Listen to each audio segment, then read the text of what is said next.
So I read this story about Big Bill Brunsey, where they asked him how he had managed to write so many songs, because in the 20s and 30s in Chicago he wrote something like 300 songs that got recorded on Bluebird. And he said, well, you know, writing blues songs is actually really easy. And I said, oh yeah? And he said, yeah, well, you just pick an inanimate object, like a fountain pen, or a pocket watch, or a Model T. And then you come up with as many double entendres about that object as you can. Make them rhyme, and that's your song. Being of a curious and overeducated nature, I wondered if that would also work for animate objects. And it turns out it does.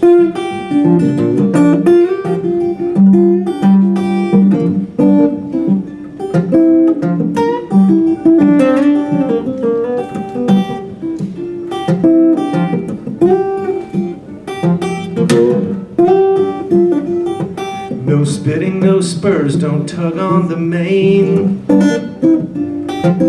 It's cash in advance, come sun or come rain. Please stop by the desk at the end of your ride, so we can make sure you've been satisfied. Leave behind all of your troubles and tragedies up at Miss Henderson's Riding Academy.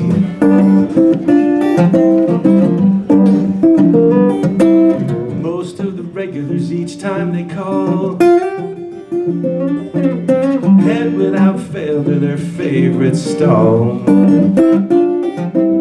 There are a few with ambitions so tall, they won't be content till they've ridden them all.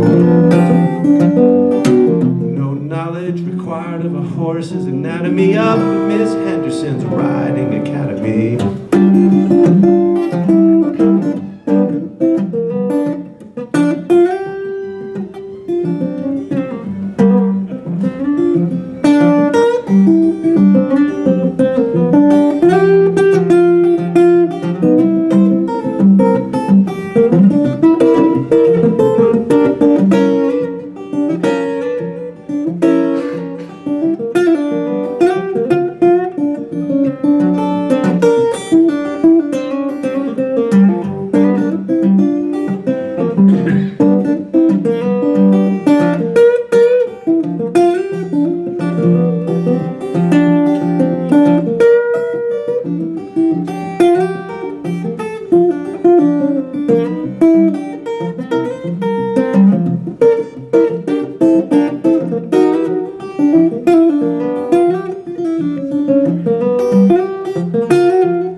In the saddle will be pleased to know that our staff never tattles. Should you hit the home stretch sooner than most, that's just between you and the filly you chose.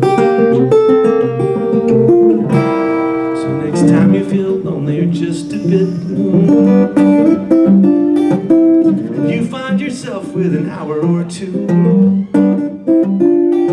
there's a place on the hill of established repute where you can partake of an age-old pursuit. You'll think you're defying the laws of gravity up at Miss Henderson's Riding Academy.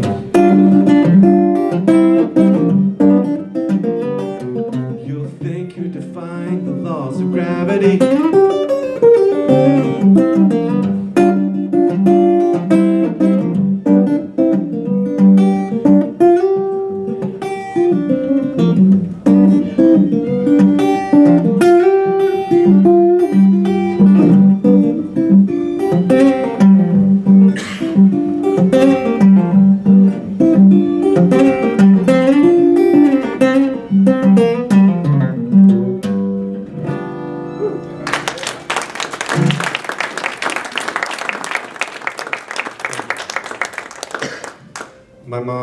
still lives in New England where I grew up. But she came down to visit, to see me and my wife and the kids in Austin. And I had a show that was actually at a venue you could take kids to. And I played that song, and my mom was like, "What are you going to tell your kids when you're older about that song?" And I said, "Tell them it's about horses." Deniability is the secret. I see I get to have a fiddle player with me today. That's going to be good.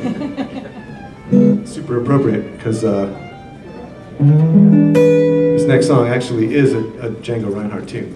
I had, when I was about 16, word went out around the family tree that I was playing the guitar, and I had a cousin in Dallas who had a friend who was a guitar player, and he said, "Oh, if your cousin's into guitar, he should have some Django Reinhardt records."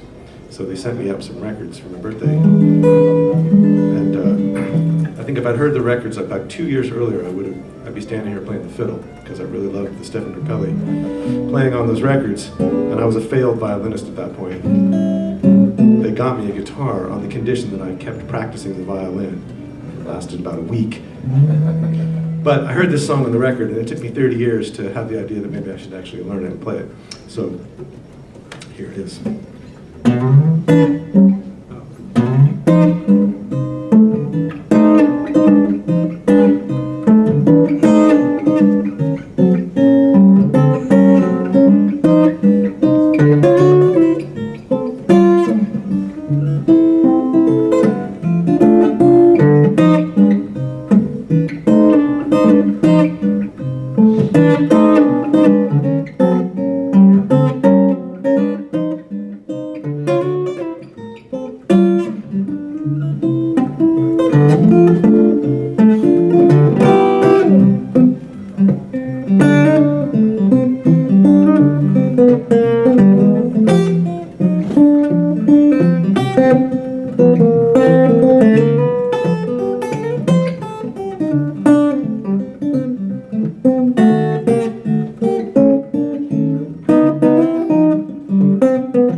Viper, for those of you who don't know, are people who smoked marijuana in the 1930s. So this show just keeps getting more and more family friendly. We've done the horses, we've done the weed, and now I'll do another one of my tunes. When I met John, I had a 4-song cassette that I had made in Brooklyn with a handwritten cover. And I gave it to him at the end of the first week in exchange for the fact that he had just handed me a handwritten copy of Vincent, his arrangement, which I heard and thought was just amazing. And so I came back the next year, and I still hadn't learned to play Vincent, but I had another tape, which I gave to John. And he took it and very gravely said, "Oh, it was a 2-record deal."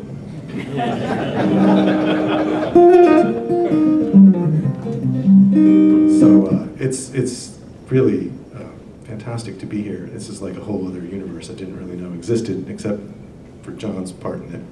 So I feel like I've kind of stepped into like, the John Knowles picture book. And I'm just, it's all these people are alive all around me. It's really quite lovely. And I went back and forth on what I should do if I showed up, because I don't usually play a lot of instrumental music, except around the kitchen. My kids now hum Viper's Dream in the background, which I think is kind of entertaining. But in the end, I decided to do what I would normally do if I was playing a gig in Austin, which is play some songs that I wrote and some other things like that. So here's one from a record that I made last year and still haven't managed to put out because I'm slow. But it was made in Tennessee, in Knoxville. So it's got that going for it.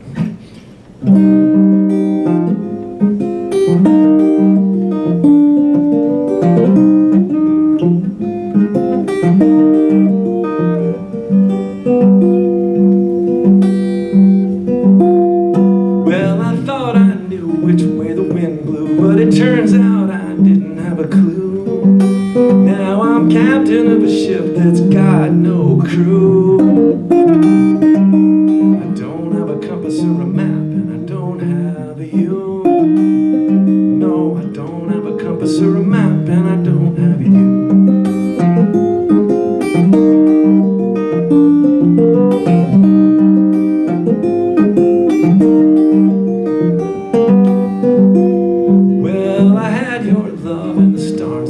Even traded in my parrot for a snow white dove, but I lost it all and the white dove too. Now I don't have a compass or a map, and I don't have you. No, I don't have a compass or a map, and I don't have you. I can't get my bearings out here at sea, can't navigate if you won't have me. Study the horizon and it doesn't change, no land in sight and it feels so strange. Well, it's not as simple as I once thought. It turns out X doesn't mark the spot. There's no telling now if my course runs true, 'cause I don't have a compass or a map if I don't have you. No, I don't have a compass or a map if I don't have you.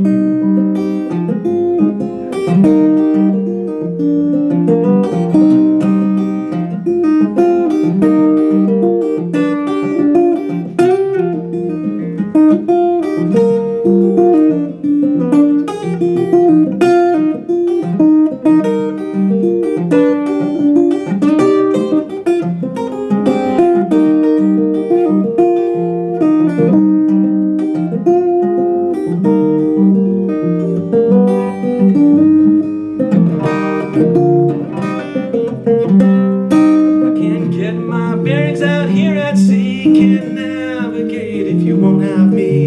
Study the horizon and it doesn't change, no land in sight, it feels so strange. So I've got my gold and I've got my guns, and I don't strike my colors for anyone, but I might as well be paddling a leaky canoe, 'cause I don't have a compass or a map if I don't have you. No, I don't have a compass or a map if I don't have you.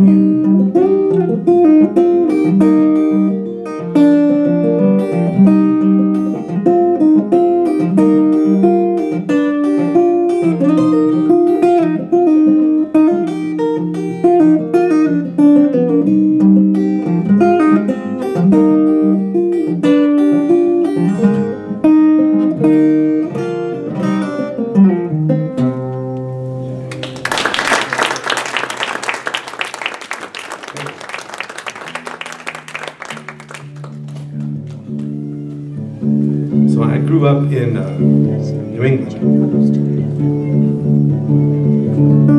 Lexington, Massachusetts, 10 miles from Harvard University, a not especially bluesy place to grow up. And my listening was informed exclusively by what I could find for free at the library. because I never had a lot of money for records, and when I did, I would go to Harvard Square and look for used albums. But mostly, if they had it at the library, I listened to it, and if they didn't, I was out of luck. So by sheer happenstance, I heard Roy Bookbinder and Ryan Cooder and Duke Ellington, but I couldn't find any records by Merle or Chet or any of those guys. So I didn't hear them until later, when, for better or worse, my taste had already been formed. But the other problem I had was that when I did finally get to find records of Muddy Waters and Howlin' Wolf and people like that, I found that I couldn't sing those songs with a straight face, because there aren't a lot of mules in Lexington, Massachusetts, much less mules kicking in one's stall. So that I always felt like that was a kind of a non-starter, those tunes. But I love that music. And then a few years ago in Austin, since Austin is one of those hipster towns, one is required to raise chickens, at least at one point in your life. You got to go get some chickens and raise them in the backyard. That's how it's done. So we did, and we had a coop and we had some chickens. And I thought, now's my chance. I can start with small barnyard animals and work my way up. Chickens to mules and whatnot. But then we had these neighbors, and they were from Dallas, and they didn't like the fact that their landscaping was getting sat in by the chickens. The chickens would go over into the flower beds, into the mulch, and just kind of get down in there and have a little spa day. And so we had to send the chickens out to a ranch out west of town, but not before I got a chicken song out of it. So.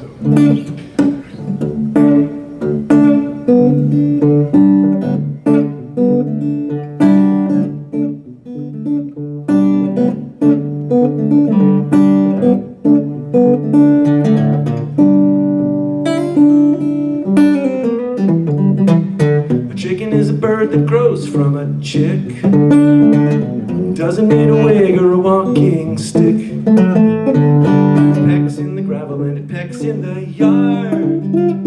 It would peck to China, but the ground's too hard. A chicken is a bird. A chicken is a fowl. 5 consonants and just 2 vowels. It lays all the eggs that nature will allow. A chicken is a bird. A chicken is a fowl.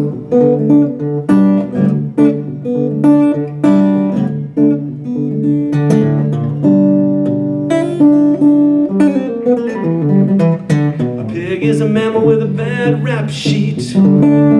Hogs all the covers when he goes to sleep. Some people say he's misunderstood.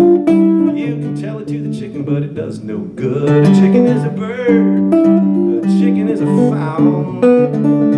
5 consonants and just 2 vowels. It lays all the eggs that nature will allow. A chicken is a bird, a chicken is a fowl.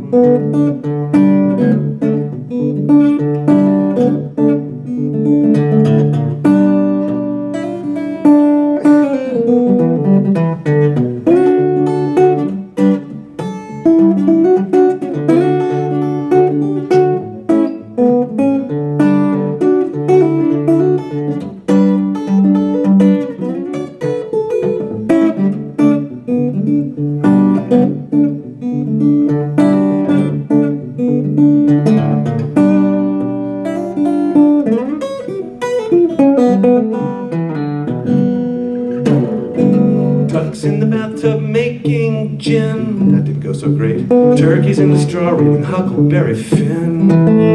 Chicks in the roost eating shortening bread.